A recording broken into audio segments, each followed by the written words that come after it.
It worked so well the first time, so why not try it again? There are lots of reasons. So you went skydiving once and landed softly in a field. Next time you're hitting the pylons. So you went swimming with sharks and felt really safe in that cage. Guess what's opening next time? So the first interview went really well and you think the job is yours. Leave that briefcase full of spaghetti at home for round 2. Yes, just because things went well once doesn't mean that it's all going to be fine the second, third, or fourth time around. This is something that some WWE superstars know all too well. Even after saying goodbye, or more likely being wished well in their future endeavors, many wrestlers find themselves working back under the watchful eye of Vince McMahon before too long, hoping to set the world on fire once more. Whether it's because the bloom is off the rose, so to speak, or there are new creative forces working behind the scenes, or, well, 50 other potential variables, the comeback can end up paling in comparison to the original, to the point where it's not even remembered for being necessarily good or bad. Sometimes they end up simply not being remembered at all. I'm Adam Pacitti from Cultaholic Wrestling, and these are 10 WWE comebacks you don't remember.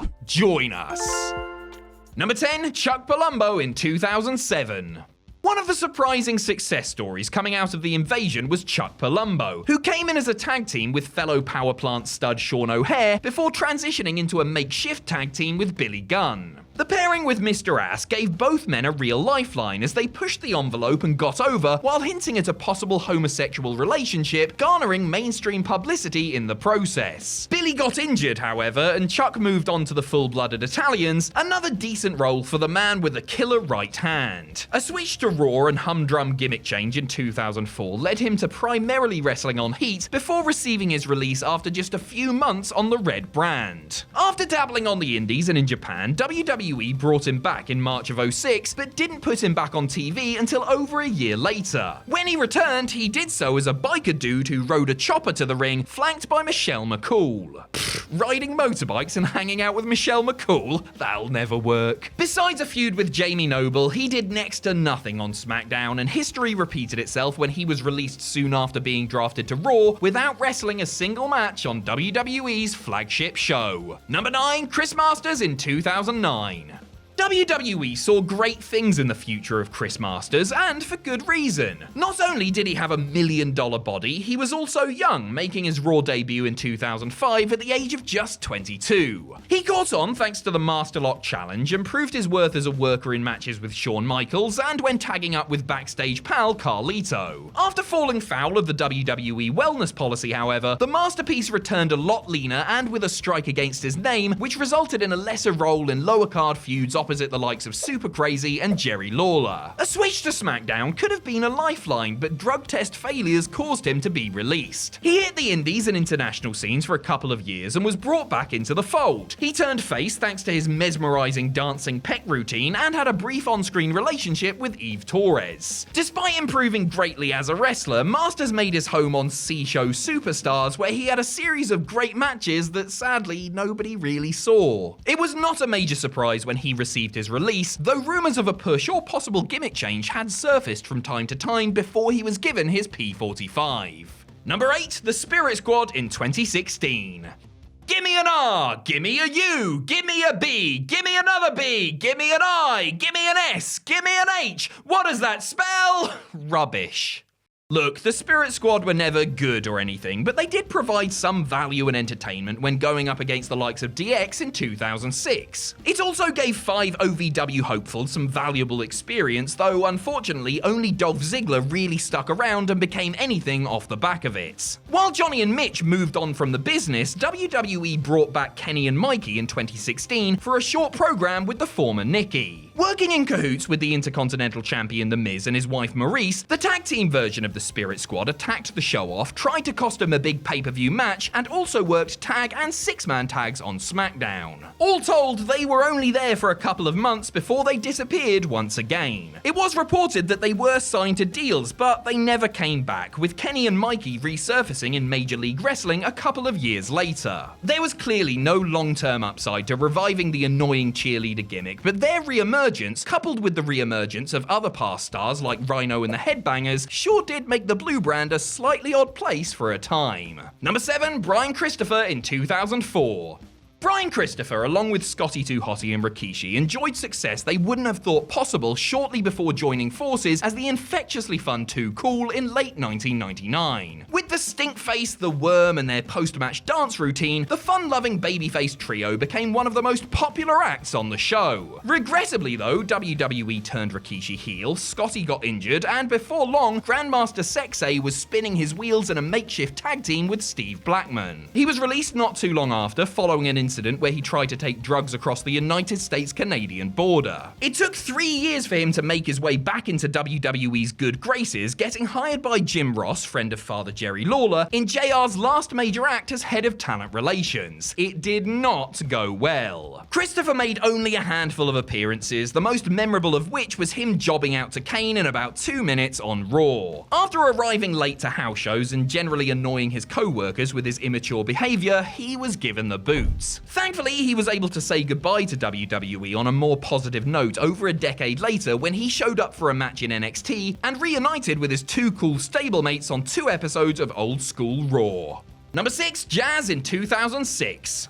One of the true unsung heroes of WWE's women's division was former 2-time WWE Women's Champion Jazz. She wrestled for the company between late 2001 and late 2004, having great matches with the likes of Trish Stratus and Lita, and doing much to improve the reputation of the division after years of clothes-ripping TNA. She was released along with husband Rodney Mack, but brought back in the summer of 2006 to be part of the relaunched ECW brand. Her first match back saw her lose to then Women's Champion Mickie James on the ECW vs WWE head-to-head show, which was done to promote the upcoming One Night Stand pay-per-view. Jazz looked as solid as ever in the short bout, but after 2 more house show matches with Trinity, remember her, she was taken off the road and then released, once again with her husband, who had been working ECW house shows as well, in January of 2007. Their releases came as part of a bit of WWE house cleaning, and since they hadn't been used in months, it wasn't a major surprise. The thing is, Jazz could have been a real asset to the women's division and had great matches with wrestlers like Beth Phoenix and Melina. A victim of the times, Jazz would kill it today, but back then, there was more emphasis put on stuff like the Diva Search. Number 5, Vader in 2005.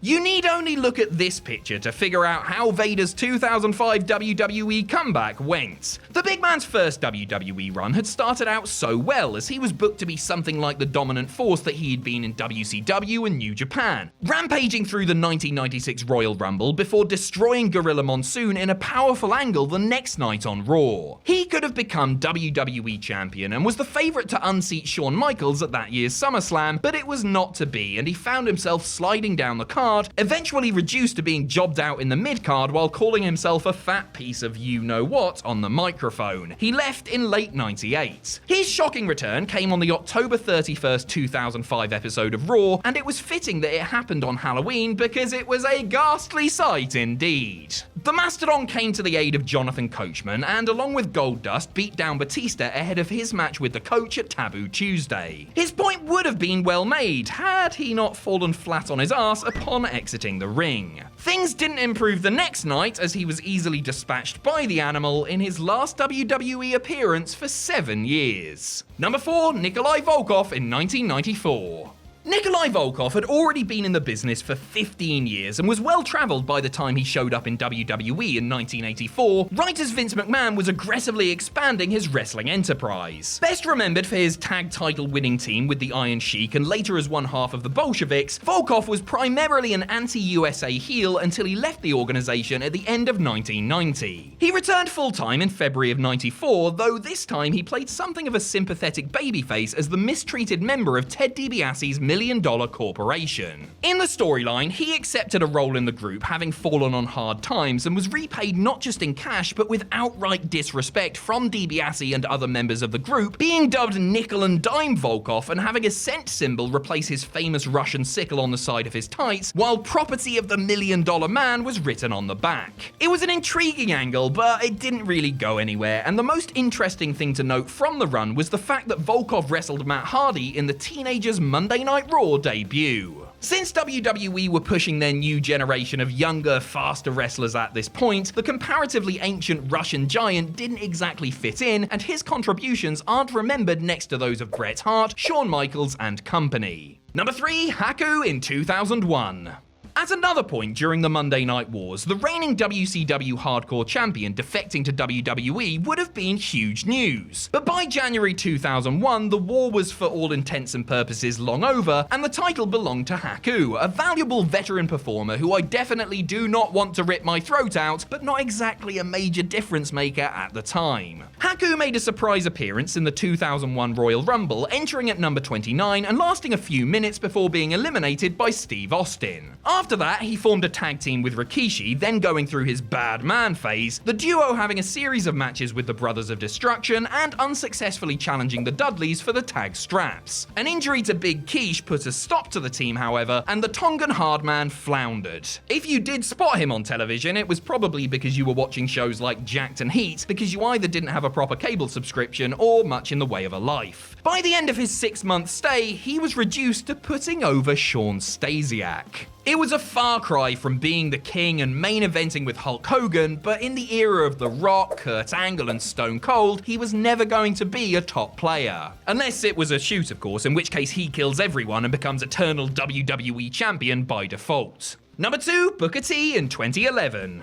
He's been back in WWE for some time now as variously a commentator and analyst, but people tend to forget that he actually had a short run as an in-ring competitor upon his 2011 return. The former 5-time WCW champion left WWE in 2007 and wound up in TNA, which he has since admitted was basically like a paid vacation for him, especially in comparison to the hectic schedule he had before. His surprise entry in the 2011 Royal Rumble was a pleasant one, and he soon found himself behind the announce desk and working as a coach on the new series of Tough Enough. Come the end of the year, however, he was feuding with Intercontinental Champion Cody Rhodes over apparent disrespect the Hall of Famer had shown the champ on commentary. They had matches on Raw, SmackDown, the TLC pay-per-view, and at several house shows. The master of the Spinneroonie looked good out there and helped raise Cody's stock, but failed to wrest the title away from him. His last significant in-ring contribution came as a member of Team Teddy in the Interbrand 12-man tag match at WrestleMania 28. Most people don't remember him being a part of it, but I loved it, and I consider it my Adam Pacitti blubby-dubby zap-zap moment of the night.